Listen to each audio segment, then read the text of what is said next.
Muito bem, aqui estamos para conversar um pouquinho sobre o que está acontecendo no presente e quais as perspectivas do futuro diante da palavra de Deus e diante daquilo que Deus tem colocado em nossos corações.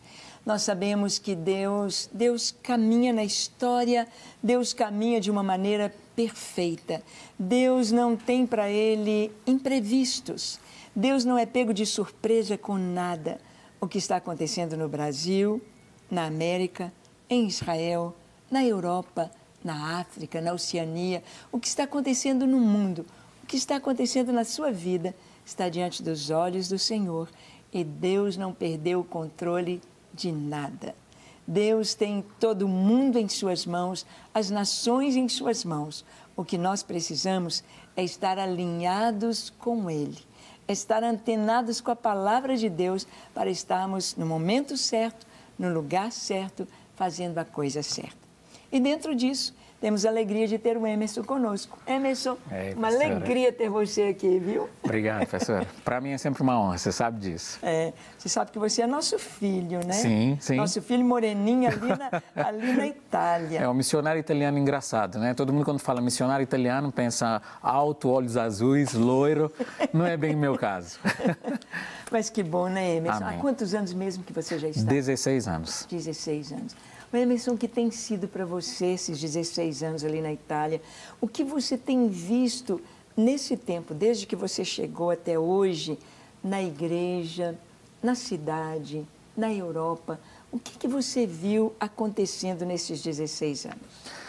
Os primeiros 2 anos, quando eu cheguei na Itália, eu pensei bem o seguinte, vai ser tudo muito rápido. Eu vou vir para cá, vou ficar 2 anos, porque a ideia era essa. Sim. Já tinha um projeto missionário preparado, 2 anos, e aí a gente acaba com isso, volta para o Brasil, aleluia.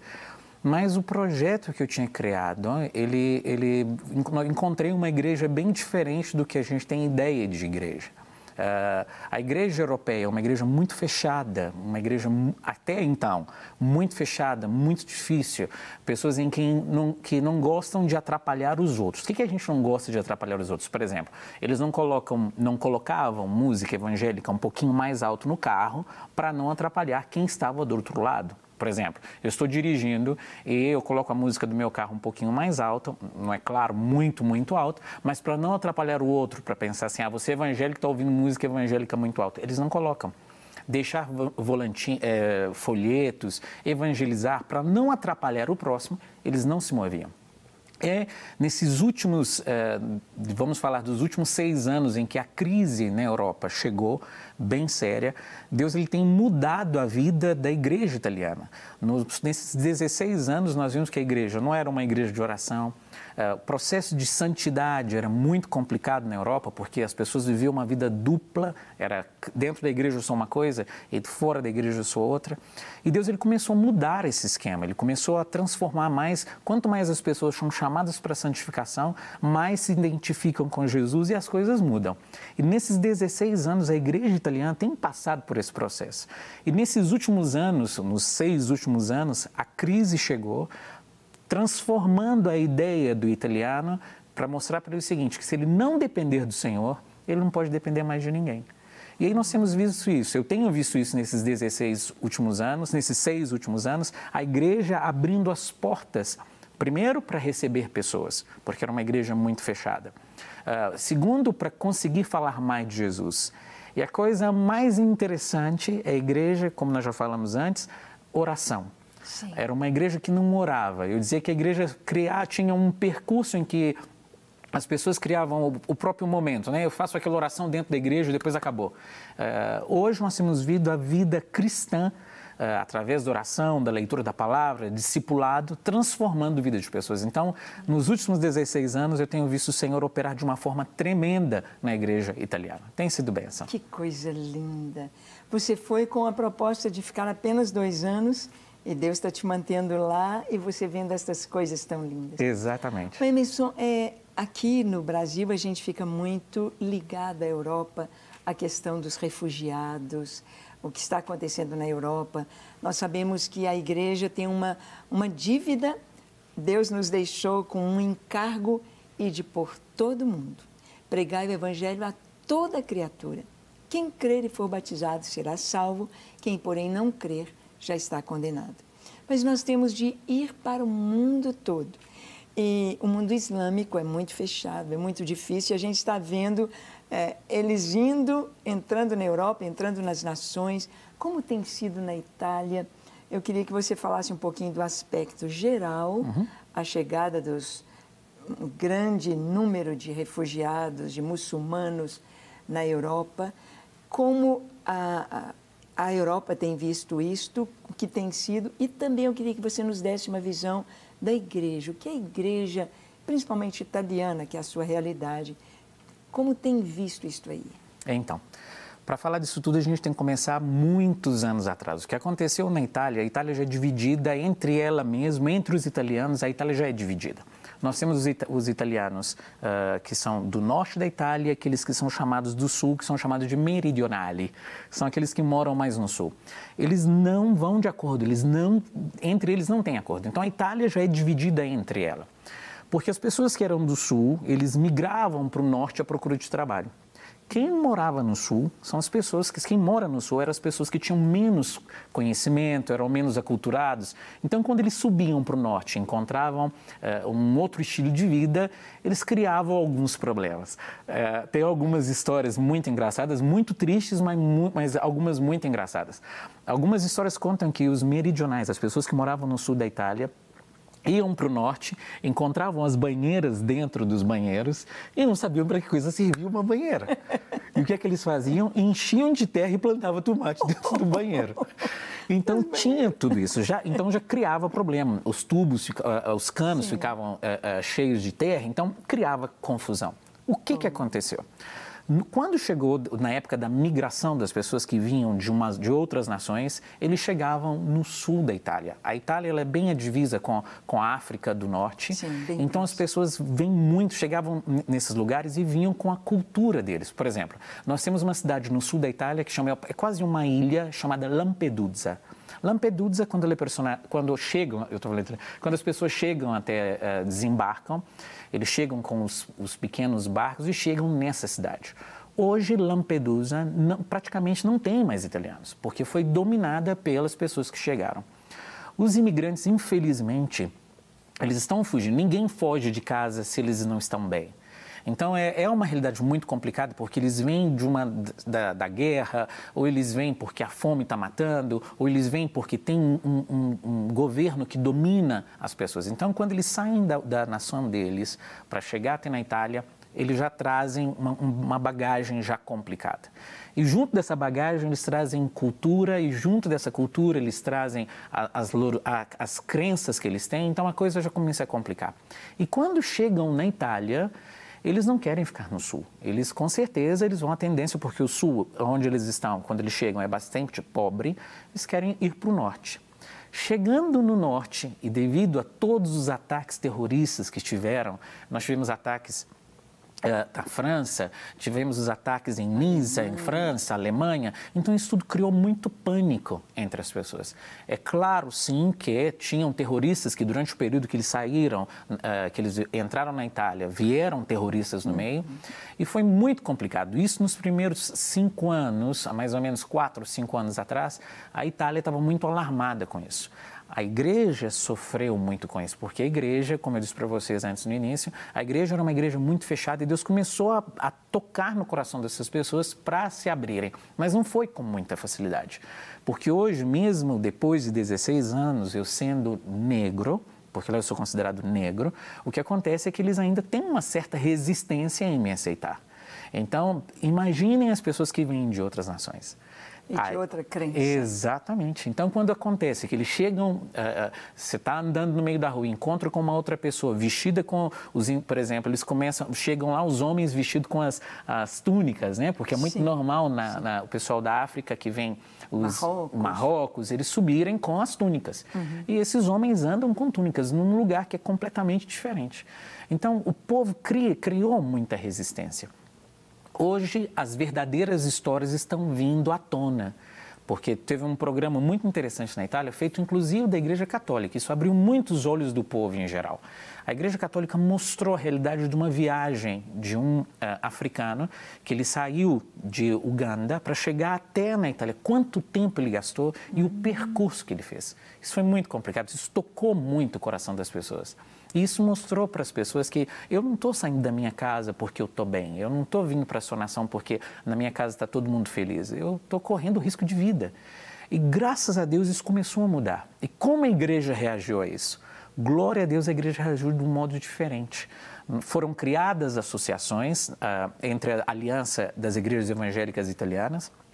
Foram criadas associações em que permite que esses imigrados eles cheguem, consigam fazer um curso de italiano, porque é importantíssimo falar a língua, ter uma ideia do que é socializar para não criar os pequenos guetos, né? Porque o que aconteceu muito durante o período foi criar pequenos guetos, guetos dos marroquinos, guetos dos árabes, então criou muita problemática.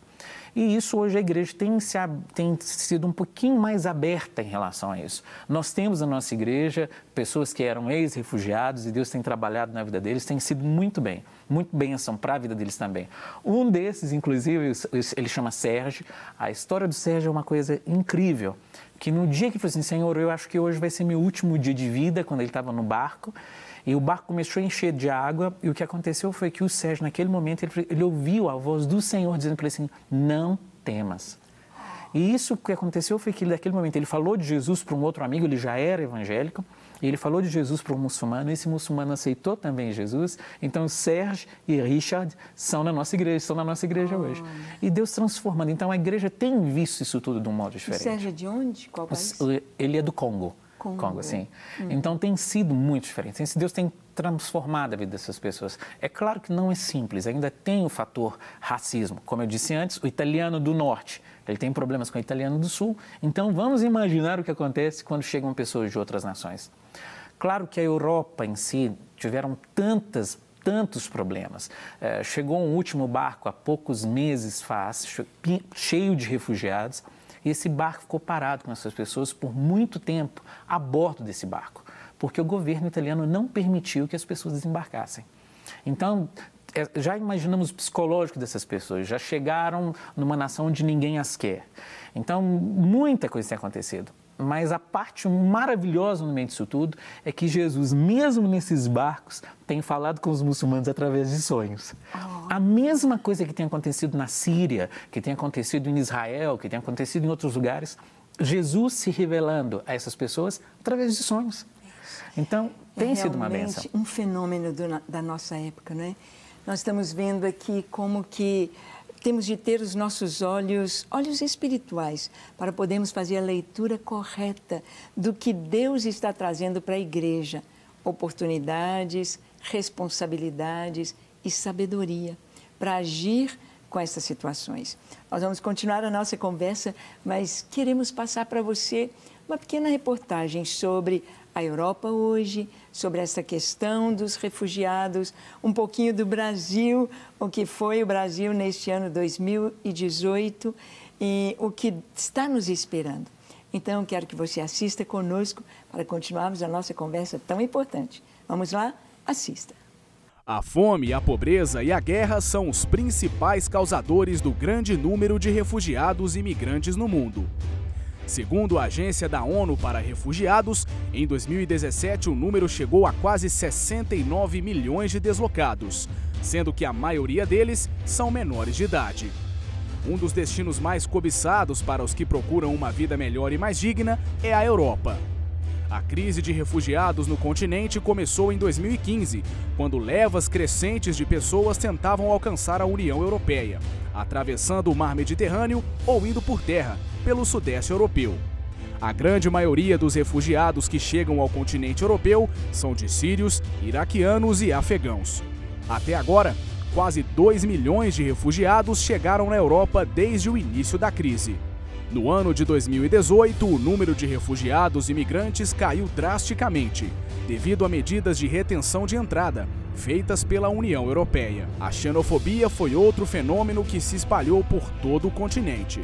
Apesar da diminuição do número dos que fazem a travessia, a taxa de mortalidade de imigrantes no Mediterrâneo aumentou desde o início deste ano, em comparação com o ano passado. A rota entre a Líbia e a Itália continua a ser a mais letal, com um migrante morto por cada 18 que alcançaram a Europa entre janeiro e julho passados, em contraste com um morto por cada 42 pessoas que chegaram ao continente europeu nos mesmos meses de 2017. Grécia, Itália e Espanha são os países que mais recebem refugiados no continente.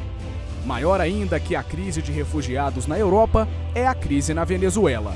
A onda migratória do país sul-americano já contabiliza mais de 2,3 milhões de imigrantes que fogem da miséria em apenas 2 anos. O Brasil já recebeu mais de 128 mil habitantes do país vizinho. O ano que chega ao fim foi marcado em nosso país por grandes acontecimentos na política. No dia 5 de abril, o então juiz federal e futuro ministro da Justiça Sérgio Moro emitiu uma ordem de prisão ao ex-presidente Luiz Inácio Lula da Silva por corrupção e lavagem de dinheiro, no caso do triplex em Guarujá. Condenado a 12 anos e 1 mês de prisão, o líder do Partido dos Trabalhadores se entregou à polícia no fim da tarde do dia 7 de abril. As eleições presidenciais em 2018 foram marcadas pela violência. O então candidato à presidência, Jair Bolsonaro, do Partido Social Liberal, levou uma facada na região do tórax, na cidade de Juiz de Fora, em Minas Gerais, durante a sua campanha, tendo que ser submetido a 2 cirurgias. Foi então que no dia 28 de outubro, o capitão reformado do Exército se tornou o 38º presidente da República, ao derrotar o candidato Fernando Haddad do Partido dos Trabalhadores, no segundo turno. Jair Bolsonaro assumiu o cargo oficialmente no dia 1º de janeiro de 2019. E então você pôde ver um pouquinho aí da Europa, do que está acontecendo ali, um pouquinho do Brasil, e sabemos que tudo o que acontece no mundo atinge a todas as nações. E o que acontece ao nosso redor atinge a igreja. E nós precisamos nos posicionar, precisamos estar alinhados, afinados com os céus, alinhados com o Senhor, para saber o que Ele quer para este tempo. O Emerson, nós sabemos que quando o Espírito Santo veio, em Atos capítulo 2, ali estava em Jerusalém, estavam ali pelo menos 13 nações. Então, o primeiro culto da igreja cristã foi um culto internacional. Exatamente. Ou seja, nós podemos ver assim o interesse de Deus com este ide por todo o mundo. E nós sabemos, você contou aqui um pouquinho de membros que estão na igreja vindos do Congo, né? Vindos lá de Uganda, a história contada. Uganda, Congo estão bem lá no centro da África. Sim. Eu me lembro quando a Suzy morou na África do Sul, eles conheceram os congoleses, refugiados do Congo, e contando as histórias, porque eles vinham por terra. Então, passavam no meio de rios com crocodilo, com piranha. E aí, o que eles faziam? Tinha de entrar alguém para ver se tinha piranha, para ver se tinha... E quase sempre pessoas iam sendo sacrificadas ao longo do caminho. Então, às vezes, encontravam numa fronteira uma cerca eletrificada. Tinha de ter alguém para tocar para ver se ia tomar choque ou não. Sim. Então, eram histórias assim, parecendo filmes de suspense mesmo. E realmente, isso que você falou, que a igreja teve de ser sensibilizada com estas histórias. Mas você falou algo interessante aí, só um toquezinho. Eu queria que você contasse um pouquinho mais dessas experiências com sonhos e visões com Jesus que estão acontecendo entre os refugiados nos barcos. Como está sendo isso lá? Exatamente. O que acontece é que durante a viagem deles, eles vão com esses barcos. A gente não, acho que no Brasil, para ter uma ideia desses barcos, porque é tudo tão distante do Brasil que as pessoas pensam que é tudo muito glamour, né? Esses barcos são embarcações realmente precárias, é muito complicado. Muita gente morre, os barcos vêm lotados. E não estão falando de barcos navios, estou falando de barcos mesmo, barquinhos. E esses barcos, algumas pessoas, elas vão uma em cima das outras, é muito complicado. E um desses barcos, as pessoas estavam nessa reportagem que foi feita nesse documentário, eles estavam deitados e eles disseram, olha, o barco estava começando a encher de água, crianças chorando, mulheres querendo pular do barco, muita complicação. E eles estavam passando bem no meio do canal onde a tempestade era muito forte, eles estavam no meio da noite. E essa pessoa estava dormindo ali e, de repente, ela ouviu, eles chamam Jesus, para a maioria dos muçulmanos, Jesus é conhecido como Isai. E ele disse o seguinte, que ouviu a voz de um homem que dizia, eu chamei você até aqui, não tenha medo. E quando ele abriu os olhos, ele viu esse homem que tocava o ombro dele e disse, coragem, você não vai ficar aqui. Ficar no sentido de morrer aqui. E quando ele abriu os olhos, ele olhou ao redor, não tinha outra pessoa que estava ali com ele. E ele sentiu paz no coração dele. Esse fenômeno dos sonhos aconteceu também agora nesse barco em que as pessoas ficaram parados por mais de uma semana, só recebendo comida, mas não podiam se mover dali. E ali, mais uma vez, Isai, Jesus, se revelou a essas pessoas. A igreja tem orado para que aconteça isso, porque realmente nos nossos grupos de intercessões a gente resolveu incluir Lampedusa, que é essa pequena parte de terra que tem no sul da Itália, para que Deus fale através de sonhos a essas pessoas. É claro que não estamos falando só da minha igreja em Torino. Tem outras igrejas que têm orado por isso. Mas a gente tem visto Deus trabalhar de um modo tremendo. E a nossa oração ainda é essa. E para você que está em casa, está escutando a gente, ore para os refugiados. Deus ele tem que encontrar um jeito de salvar essas pessoas e que dê amor, porque é o que eles mais precisam é de amor. A história do Sérgio, eu você estava contando. O Sérgio ele saiu da cidade dele com a mãe dele, mas ele chegou na Itália sem a mãe. A mãe morreu durante a viagem. Então, morreu nos braços dele e não foi uma história muito legal. Então, ele contando todo o processo, eu disse para ele, Sérgio, eu já passei problemas pela minha vida, mas não pode comparar com aquilo que você viu. E a coisa mais tremenda, pastor, é sentir da boca dessas pessoas dizendo o seguinte, o Senhor, contudo, Ele é fiel. Ele prometeu e hoje eu estou aqui. Ele é fiel. E às vezes a gente passa por dor de dente, um probleminha na ponta da unha do pé e a gente já começa a criar problemas muito maiores. Acho que está servindo para a igreja italiana tudo isso, observar essas pessoas que vêm de tão longe, sem nada, mas com uma fé inabalável em Deus. Isso tem mudado a visão da igreja, porque Jesus ele se revela. Basta que a gente procure, né? Eu estou à porta e bato. Se alguém ouvir a minha voz, eles estão querendo, Senhor, nós estamos querendo abrir a porta. Sim. E Deus tem feito isso. Amém.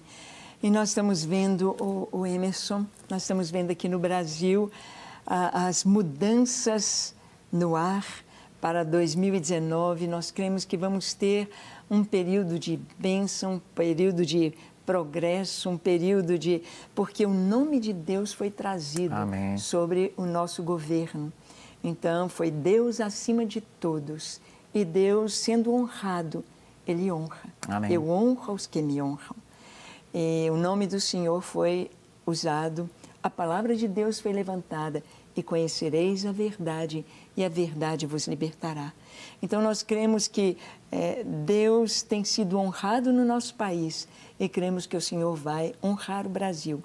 Cremos que há um tempo que virá, e estamos orando pelas nossas escolas, estamos orando pela educação no Brasil, estamos orando pelos novos políticos, né? O presidente, os ministros, os senadores, os deputados, aqueles que estão ocupando os cargos de confiança, porque até então o brasileiro está experimentando uma mudança radical, porque nós não éramos ligados à política. Sim. O brasileiro ia lá, votava e depois ia viver sua vida. Esquecia de quem estava no governo, nem sabia o nome do governador, ou do prefeito, ou do vice-presidente.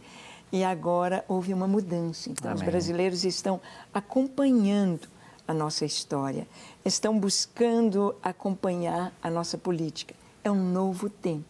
E cremos que Deus está nos dirigindo a fazer do Brasil uma nação missionária. Amém. Uma nação para levar avivamento a outros lugares. Eu creio que este é um tempo especial, que precisamos de uma moeda forte.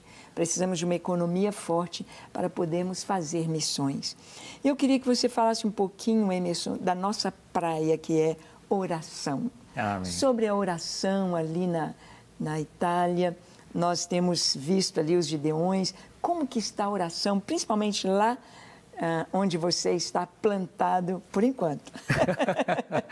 Como que está a oração lá na Igreja da Reconciliação Amém. em Torino? Então, graças a Deus a coisa tem... É claro que qualquer ministério nós passamos por lutas. Não existem Sim. vitórias, a gente pode esquecer disso. Não existe vitória se não tiver luta. Não tem jeito. É claro que existem, a gente chama de momento bônus. Os bônus que Deus nos dá, existem. Isso aí é uma bênção. Eu vivo desses momentos também. Mas não existem só isso. Tem que fazer parte a luta. Inclusive, Jesus mesmo, ele nos disse, eu não vim trazer para vocês, eu vim trazer para vocês espada. Então, né, de um jeito ou de outro, a gente vai estar envolvido nisso. Nós começamos com o projeto já, no terceiro, quarto ano, nós éramos quase 120 Gideões. Tivemos algumas lutas, chegamos a 90, da 90 nós voltamos para 100 e agora esse ano nós somos 110. Então, sim, estamos conseguindo cobrir ainda, são 110, inclusive nós estávamos rindo antes de eu vir para cá, que é assim, mas justamente 110, justo 110. Então, glória a Deus, temos 110 Gideões que ainda são fiéis. E aconteceu uma coisa muito importante na Europa, nesse último período, que teve o projeto de Billy Graham, que ele fez com um filme evangelístico chamado A Cruz. E uma das coisas muito interessantes que o Billy Graham fala, que a associação Billy Graham, depois da morte, né, do Billy Graham fez, foi essa. Qualquer projeto evangelístico ele tem que ser seguido de uma coisa muito importante, que é a oração. Então, ele dizia o seguinte, para começar, nós vamos começar com 3 passos. Oração, oração e oração. E glória a Deus. Isso foi muito interessante, sim, porque a igreja primeiro se apoiava só nos Gideões. Sim. Porque tinha os Gideões de oração, então qualquer problema manda uma mensagem para o líder dos Gideões, ele passava por essa mensagem de pedido de oração para os outros Gideões e tinha essa cadeia de informações de oração.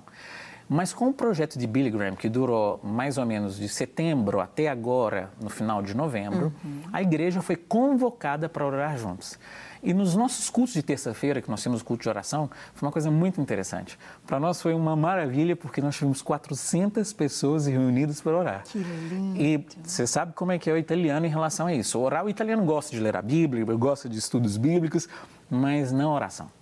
E naquele dia que nós tivemos nessa terça-feira, vieram todos os grupos familiares, que nós temos os grupos familiares, que são aqui no Brasil, as células. Lá nós chamamos de grupo familiar, porque são célula é terrorismo. Então, nós temos, os grupos familiares vieram, foram convidadas outras pessoas e nós não imaginávamos que nós fôssemos ter 400 pessoas num culto de oração. E foi um processo muito tremendo. E hoje nós temos visto isso, porque... Inclusive, eu estava falando com a Daniela, você conhece? Sim. Eu estava falando com a Daniela antes de vir e nós ficamos maravilhados com o modo como Deus tem levantado uma coisa poderosa, os jovens, para começar a orar. E tem sido esse processo, ore, ore e ore. Aleluia. Então, tem sido uma bênção. Nesses últimos anos, Deus tem renovado nosso amor por mais oração. Aleluia. Tem sido bênção. Eu fico muito feliz por ver isto e saber que Deus tem usado os Gideões. Deus tem usado este ministério e é tão importante, talvez, você, pastor, implantar na sua igreja e ver que daqui do Brasil Deus tem nos usado para ser uma bênção lá na Itália, da Itália para a Europa, da Itália para as nações de onde estão vindo os refugiados e a gente saber que a nossa oração é ouvida, não é, Emerson? Exatamente. E ela gera vida, gera avivamento, gera a bênção de Deus. Que cada um, a sua família, cada um de vocês, você que está nos assistindo, possa ter o seu coração ardendo pelo desejo de orar. Porque essa questão, oração, oração e oração, é o que nós precisamos em tudo na vida. Na igreja, na família, na sua devoção pessoal, orar. Orar e adorar. E por falar em adorar, vamos adorar com a Patrícia? Patrícia, vamos te chamar para juntos adorarmos ao Senhor com você ao piano. Vamos lá.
E então, você pode adorar um pouquinho ao Senhor com a Patrícia.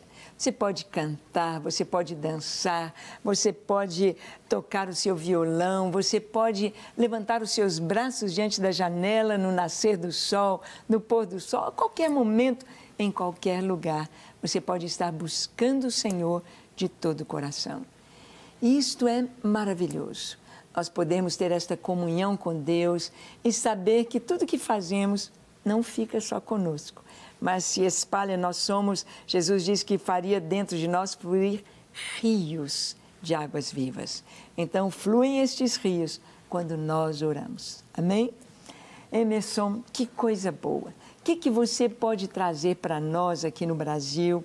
Nós estamos aprendendo muito neste programa a ter a nossa mente e o coração abertos para esse mover na história do século XXI, no ano 2018, com esse grande índice de refugiados, aprender a amar, aprender a servir. Estamos vendo como que é importante a igreja orar. E eu queria que, nesse tempo, nosso programa passa tão depressa, que você nos trouxesse dentro da sua experiência o que você tem para a igreja brasileira, o que você pode trazer para os nossos jovens, para a igreja brasileira. Amém. Bem, uma das coisas que me tocaram muito o coração foi quando eu participei dos programas de estudos Aprendendo a Orar com a Bíblia. E uma das coisas que muito me emocionou, eu vou falar para você que está em casa, foi uma coisa muito legal. Jesus, uma vez, ele falou com os discípulos, quando ele estava no momento de angústia na vida dele, ele estava muito próximo de ser crucificado, e Jesus, ele foi orar, e quando ele voltou, os discípulos estavam dormindo. E o que aconteceu? Jesus falou com eles assim: vocês não ficaram nem uma hora comigo, nem uma hora. E isso tocou muito meu coração. Eu falei: Jesus, puxa vida, eu não consigo ficar nem mesmo uma hora com o Senhor. E nós começamos a basear o nosso uma hora de oração, baseado só aquilo que Jesus diz: você não ficou nem mesmo uma hora comigo. Eu quero dar um conselho para você que está em casa. Se você deve perguntar assim, porque a maioria das pessoas me perguntavam: ok, como é que eu vou orar em uma hora? Faça o curso Aprendendo a Orar com a Bíblia. Depois que nós ministramos esse curso Aprendendo a Orar com a Bíblia, você vai perceber o quanto Deus está procurando comunicar com o homem desde Gênesis até no final em Apocalipse. E isso mudou a visão da igreja italiana, dos gideões que estão lá. Eles começaram a aprender o quanto é importante essa comunicação com Deus. E hoje a gente pode falar com tranquilidade, não é? Você ficou uma hora comigo, eu estou aqui esperando por você. E esse encontro com Deus é tão importante na nossa vida que essa uma hora, quando você olha no seu relógio, você fala assim: puxa vida, já passaram 1h30, eu estou aqui ainda. Porque você está conversando com Deus. Então, se você ainda não fez esse curso, está parecendo muita propaganda, não é isso? Mas não, eu tenho certeza que isso vai transformar a sua vida e o seu modo de buscar a Deus. Procure depois no Ministério dos Gideões. Sim, eu acho que tem até está online. Uhum. Procure o curso Aprendendo a Orar com a Bíblia e você vai observar. Eu gosto muito de falar isso com a pastora Ângela, eu falo sobre isso nos bastidores. Quem a vê nos programas não sabe o quanto essa mulher realmente é de oração. E você é um exemplo para mim, você sabe disso. Então, faça um curso Aprendendo a Orar com a Bíblia. Deus vai abrir os seus olhos e você vai entender que em uma hora, muita coisa pode ser transformada. Deus, ele vai falar com você grandemente, igual ele tem falado na minha vida. Amém? Amém. Deus te abençoe. Glória a Deus. Amém. E isso é muito importante mesmo. Você vai ter aí na tela como poder fazer esse curso online. E você, pastor, ou você que está nos assistindo, fale com o seu pastor também. Coloque a torre de oração. Põe a igreja para orar. Há muitos que têm a oração ali fechadinho na sua igreja, ou só para o seu quintal. Mas quando você faz parte deste ministério, você tem a visão de reino, porque se abrem seus olhos não só para a igreja local, não só abençoando, Senhor, abençoa aqui a nossa igreja, abençoa aqui os diáconos, abençoe os professores da escola dominical. Não, você não olha só para você, você começa a olhar o mundo inteiro. Senhor, onde estiverem 2 ou 3 reunidos em Teu nome, que ali haja salvação, cura, ali haja o derramar do Teu Espírito, haja a Tua presença. Então, fica aí essa dica do Emerson para você, viu? Emerson, muito obrigado. Obrigado Foi você, pastor. maravilhoso ter você aqui. Obrigado. Leva o nosso abraço para o pastor Maurício, Sarafat. para os irmãos, para os gideões queridos de Torino, e que realmente um avivamento, um grande avivamento, possa incendiar Itália, Europa, Ásia e todas as nações da Terra. Amém. Amém? Amém. Muito obrigada. Deus te abençoe ricamente. Convido você a estar conosco durante a semana para os nossos estudos bíblicos e no domingo, próximo domingo, conhecendo um pouco mais do que Deus está fazendo na Terra. Deus te abençoe e até o próximo encontro. Não quer ficar um segundo por fora da nossa programação? Agora você pode nos acompanhar através das plataformas digitais. Não perca tempo. Acesse, curta e siga-nos. Fique por dentro de tudo o que acontece por aqui. Rede Super, inspirando você.